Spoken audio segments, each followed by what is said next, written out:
নমস্কার। একটা জিনিস আপনারা খেয়াল করেছেন কিনা যে হিন্দু ধর্মের যে সমস্ত ধর্মসভাগুলো হয় বা অনুষ্ঠানাদি হয় সেখানে যারা প্রবচন বা বক্তব্য প্রদান করেন সেই বক্তব্য প্রদানকারী মানুষদের একটা প্রচেষ্টা সবসময় থাকে, সেটা হচ্ছে তার যে উপাস্য গুরুদেব বা যে সম্প্রদায়ের অনুষ্ঠান সেখানে হচ্ছে সেই সম্প্রদায়ের যে পরমারাধ্য গুরুদেব তাকে ভগবান প্রমাণের জন্য একটা বড় সময় সেখানে ব্যয় করে। মনে করেন একটা অনুষ্ঠান অর্থাৎ যে আলোচনা সভা, সেই আলোচনা সভার ব্যাপ্তি হচ্ছে 1 ঘন্টা।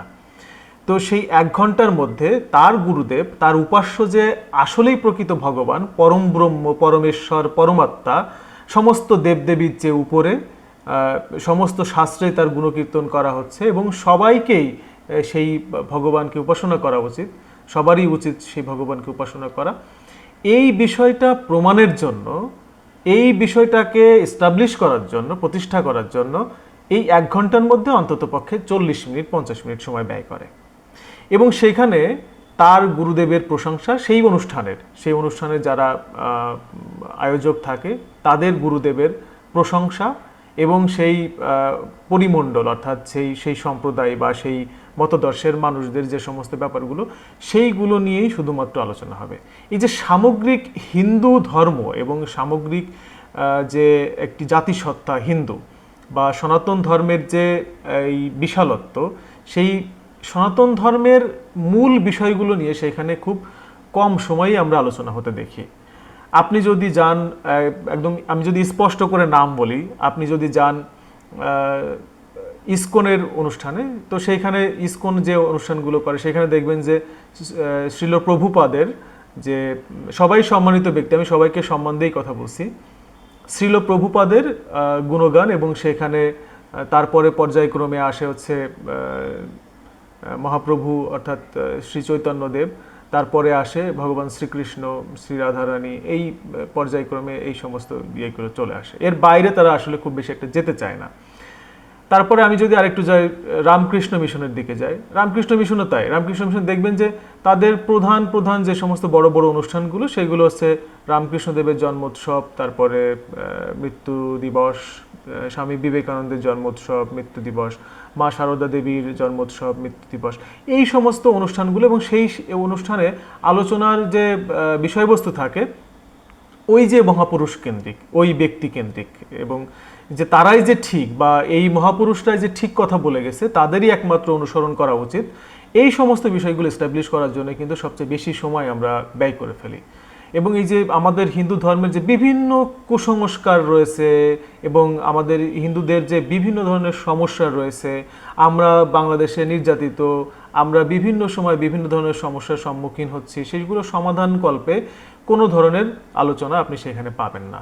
ইভেন হিন্দুদের যে সামগ্রিক হিন্দুদের, একদম সমগ্র হিন্দুদের কথা আমি বলছি, সে যত সম্প্রদায়, মত, পথ, সমস্ত কিছুর ঊর্ধ্বে গিয়ে আমাদের যে সামগ্রিক হিন্দু ধর্ম, সেই হিন্দু ধর্মের মধ্যেও যে সমস্ত ঐতিহ্যগত বিষয় রয়েছে এবং আমাদের যেগুলো নিয়ে গর্ব করার মতো বিষয় রয়েছে, আমাদের সেই সমস্ত ব্যাপারগুলো নিয়েও কিন্তু সেখানে আলোচনা হয় না।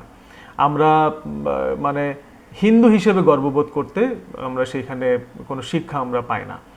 আমরা কি করি, আমরা সেখানে গিয়ে হয়তো খুব ভালো একজন ইসকন অনুসারী, আমরা খুব ভালো একজন শ্রী শ্রী ঠাকুর অনুকূলচন্দ্রের অনুসারী বা সৎসঙ্গের অনুসারী কিভাবে হব সেই সমস্ত শিক্ষাগুলো পাই। হয়তো খুব ভালো রামকৃষ্ণ দেবের ভক্ত কিভাবে হবে সেই সমস্ত শিক্ষাগুলো পাই। হ্যাঁ, সব অনুষ্ঠানেই মানবতার কথা বলবে, সব অনুষ্ঠানেই সেখানে কিভাবে সমস্ত ধর্মের মানুষকে একসাথে করা যাবে, হিন্দু, বৌদ্ধ, খ্রিস্টান, মুসলমান, সব মানুষ যে সমান, সব মানুষ যে আসলে একই পরমাত্মা থেকে সৃষ্টি হয়েছে, সবার ভেতরে আত্মা রয়েছে, এই যে কনসেপ্ট, সেটা সেই সমস্ত ব্যাপারগুলো বলবে, সবই ঠিক আছে।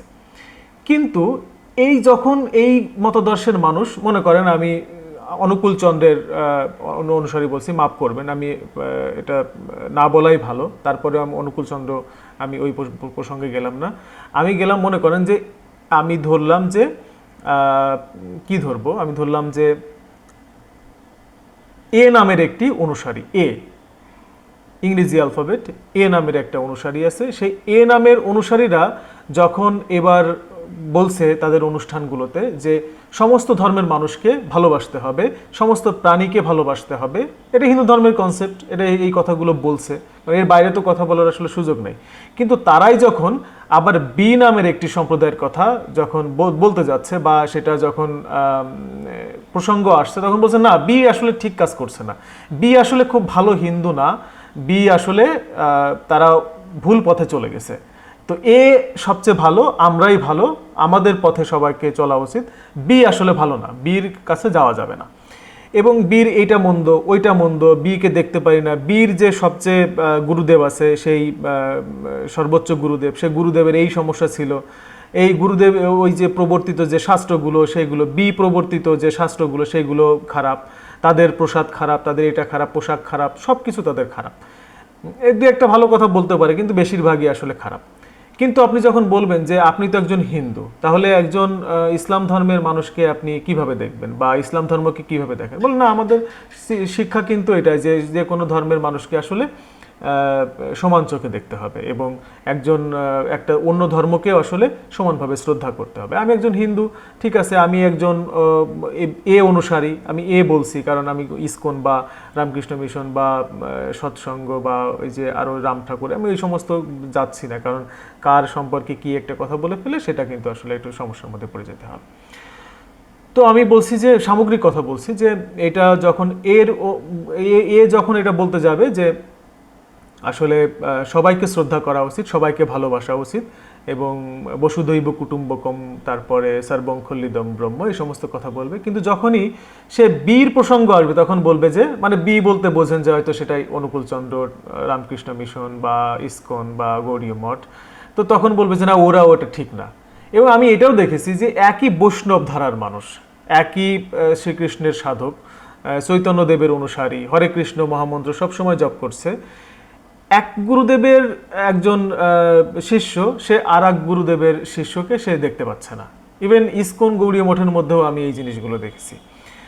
আবার যে নব্য যে সমস্ত সংগঠনগুলো দাঁড়িয়েছে, সেটা যেরকম যদি বলা যায় সৎসঙ্গের মধ্যেও এরকম একটা পক্ষ অন্য পক্ষ এরকম আছে।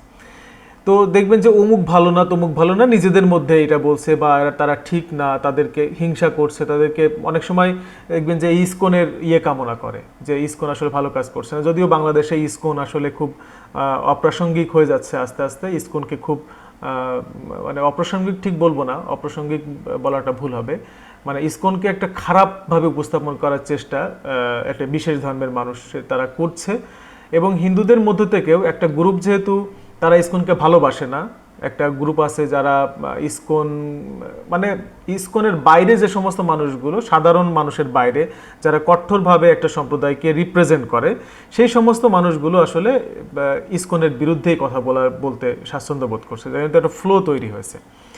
তো ঠিক দেখবেন যে ইসকনকে তারা খারাপ বলছে, কিন্তু তারা কিন্তু অন্য ধর্ম অর্থাৎ বৌদ্ধ, খ্রিস্টান বা ইসলাম ধর্ম বা শিখ বা জিউস যে সমস্ত ইয়েগুলো আছে তাদেরকে কিন্তু আবার খারাপ বলছে না। তারা বলছে যে না, এটা ঠিক আছে, ওটা ঠিক আছে, এই মানুষগুলোকে ইয়ে করতে হবে, কিন্তু বলবে যে একজন ইসকন সাধু সে আসলে ভালো না। তো আমি শুধু ইসকন বলে বলছি না বা একটা সংগঠন বলে বলছি না, আমরা কিন্তু আস্তে আস্তে আত্মঘাতী পর্যায়ের দিকে এগিয়ে যাচ্ছি। আমরা না জানি ইতিহাস, আমরা না জানি আমাদের ধর্ম, আমরা না জানি অন্য ধর্ম, এবং আমাদের কি করা উচিত কি করা উচিত নয় সেই সমস্ত বিষয়েও আমাদের আসলে খুব ভালো ধারণা নেই। আমরা খুব ভালো শিক্ষা সম্ভবত পাচ্ছি না। আমি আপনাদেরকে একটা অনুরোধ জানাই, সেটা হচ্ছে আপনাদের আশেপাশে যে সমস্ত মানুষ আছে তাদেরকে একটু একটু সচেতন করে তুলুন। আপনারা নিজের ধর্ম সম্পর্কে সচেতন করুন এবং সেটা যেন কোনো সম্প্রদায় কেন্দ্রিক না হয়, সেটা যেন কোনো মতাদর্শ কেন্দ্রিক না হয়।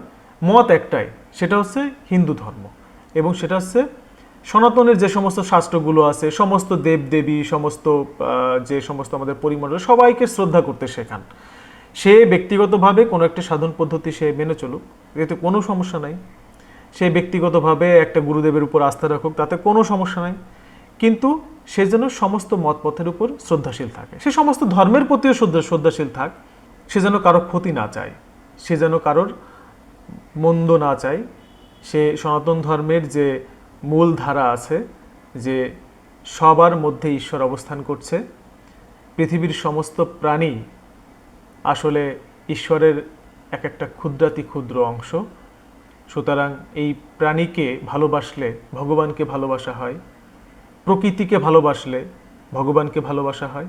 তো সমস্ত দেবদেবী পরমেশ্বরের এক একটা রূপ। এই সমস্ত বিষয়গুলো যেন তারা ধারণ করে, আমাদের যে মূল শাস্ত্রগুলো আছে সেইগুলোকে রিপ্রেজেন্ট করুক। নিজের গুরুদেব প্রবর্তিত একটি শাস্ত্র সেটাই যেন আবার মূল পাঠ্য না হয়ে ওঠে। এটাই ছিল আজকের মতো আলোচনা। ভিডিও অনেক বড় হয়ে যাচ্ছে, তো পরবর্তীতে অন্য কোনো বিষয় নিয়ে আবারও কথা হবে। সবাইকে আবারও শুভেচ্ছা জানাচ্ছি। আবারও দেখা হবে অন্য কোনো ভিডিওতে। সেই পর্যন্ত সবাই ভালো থাকুন। নমস্কার।